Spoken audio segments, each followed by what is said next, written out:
Vítejte u dalšího dílu Slováckého putovatele. Dneska, jak vidíte, se nacházíme v Podkarpatí a proto to bude podkarpatské putování na Velkou Javořinu, která je tamhle, nevím, jestli je to vidět, ten vysílač tam na tom nejvyšším kopečku. Protože máme půlku prázdnin, půlku léta. Dneska parádní počasí, 32 stupňů už teď, v 11 hodin nebo kolik je. No a jasná noc, tropická dokonce, 20 stupňů, úplněk, na nebi bude 8.8. lví brána, jako každý rok, kdy je měsíc v jedné přímce s hvězdou Sirius, která je hlavní hvězdou, nebo vlastně hvězdou vedlejší galaxie, kterou teď nevím, jak se jmenuje z hlavy, nechci vám kecat. No a hlavně blíží se vrchol Perseidu. Takže vylezte na nejvyšší kopec v okolí, ale nechte si tuto vesmírnou show ujít. Já se tam jedu podívat na to a nevím, jestli něco z toho natočím, takže zajďte si sami někde. Tak zatím.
Tak, vítám vás u zabitého Žida.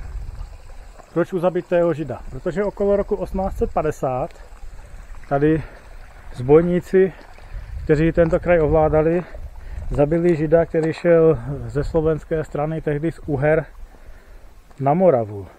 No a tady o této události se traduje taková báseň, kterou bych vám teď rád přečetl. Javorínka šedá, kdože pod ní se dá. Tučkoští zbojníci zabili tam Žida. Keď ho zabíjali, tak mu povídali: nepůjdeš, Židáčku, z Uher do Moravy. Prečo ťa, Židáčku, prečo ťa zabili? Pre zlaté hodiny, pre 4 grajcary. No a tahle událost se stala kolem roku 1850, takže to je asi 80 roků před příchodem rakouského malíře. Takže si to nespojujte s něčím, s čím to vůbec nesouvisí. No a tady, jak jsme viděli to prameniště, tak tam na vrchu pramení řeka Velička, která se asi o 40 km dál za Strážnicou vlévá do Moravy a voda z Tadyma skončí až v Černém moři. A my jdeme dál.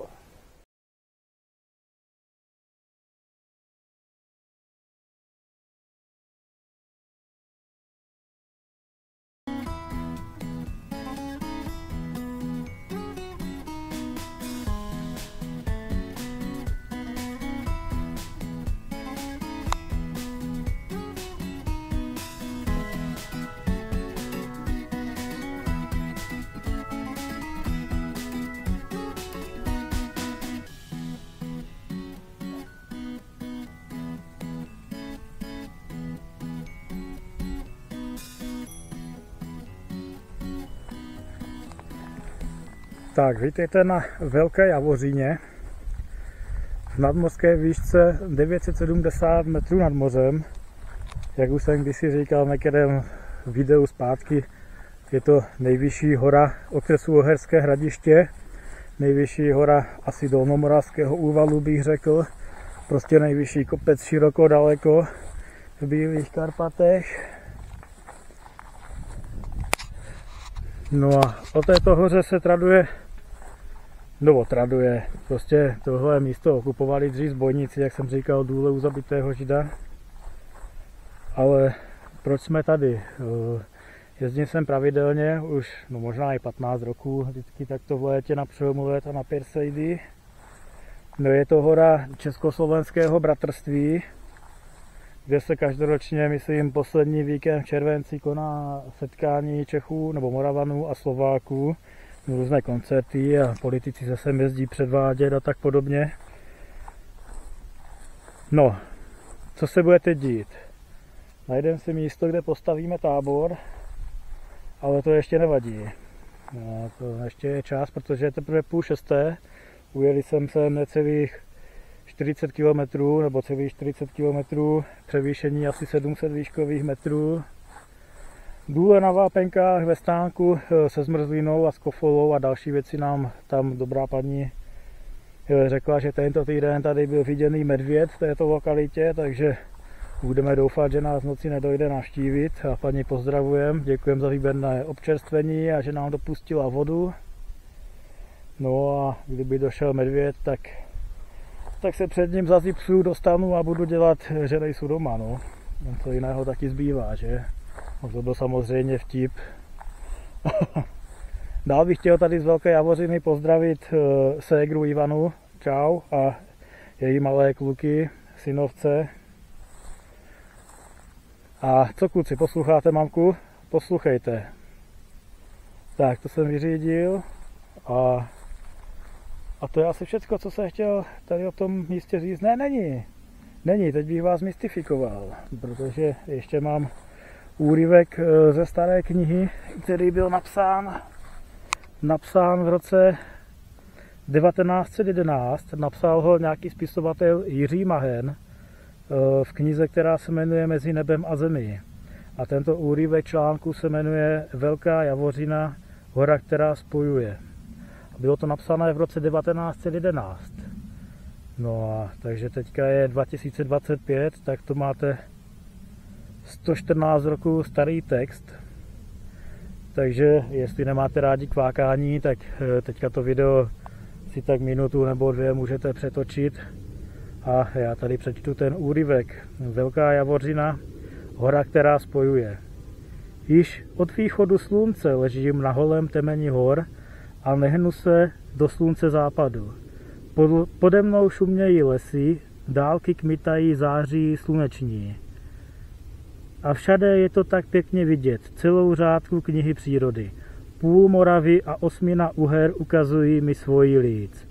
Už to umím nazpaměť. Přede mnou činí v pěkné dálce Radhošť, po levé ruce vidět Pálavské vrchy, napravo i Fatra zablízkne, řeka, hory, skály, háje, lesy, dědiny, 3 rozbité hrady, to vše leží tu a tam a má to a to jméno. Hory promodraly. Světlo tetelí se už jenom nad nimi. Každá větev činí teď do vzduchu jako udice, lapající poslední záchvěv světelný. Řeka vystoupila nad krajinu. Zdá se, že nahradí dnes mléčnou dráhu v oblacích. Jako by se vodopád v horách narodil. Zní to takovým zvukem, jakým jenom vzduch v létě hovoří. Zprvu jako když člověk oddychuje. Pak jako když hrášek na zemi sypeš. Konečně jako když přízy po zemi vlečeš. Srůstám s horou. Je to opravdu tady kouzelné místo a vidíte, že i už před 114 lety to tady muselo být kouzelné, stejně jako dnes. Prostě je to sama výsost Velká Javořina.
Mimořádný vstup z jiné časové osy.